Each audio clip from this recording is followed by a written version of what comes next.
பூஞ்சோலை மாணவர்கள் அனைவருக்கும் வணக்கம். இன்னைக்கு முக்கியமான 2 நாடுகளோட கூட்டமைப்பு பார்க்க போகிறோம். ஒன்று நார்டிக் நாடுகள், இன்னொன்று குவாட் நாடுகள்.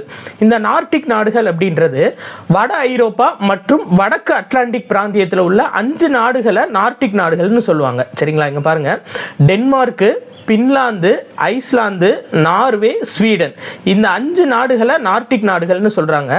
இந்த 5 நாடுகளோட ஒட்டுமொத்த ஜிடிபி மதிப்பு உலக அளவில் பார்த்தீங்க அப்படின்னா $1.9 ட்ரில்லியன், அதாவது 183 லட்சம் கோடி ஜிடிபி உள்ள நாடு இந்த நார்டிக் நாடுகள்னு சொல்லி இந்த 5 நாடுகளை சொல்கிறாங்க.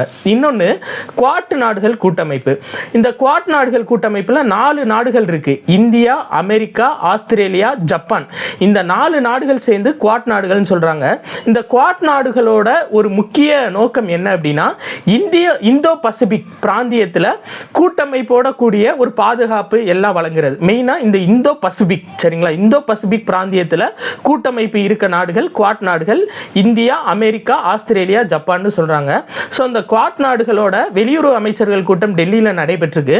இதில் என்ன சொல்லியிருக்காங்க அப்படின்னா, இந்த இந்தோ பசிபிக் பிராந்தியத்தில் மட்டும் 60% கடல்சார் வணிகம் நடைபெறுது. அதனால இந்த ஃபிஜி நாட்டில் இருக்கக்கூடிய துறைமுகத்தை மேம்படுத்தினா இந்த கடல்சார் வணிகத்துக்கு ரொம்ப பயனுள்ளதாக இருக்கும் அப்படின்னு சொல்லியிருக்காங்க.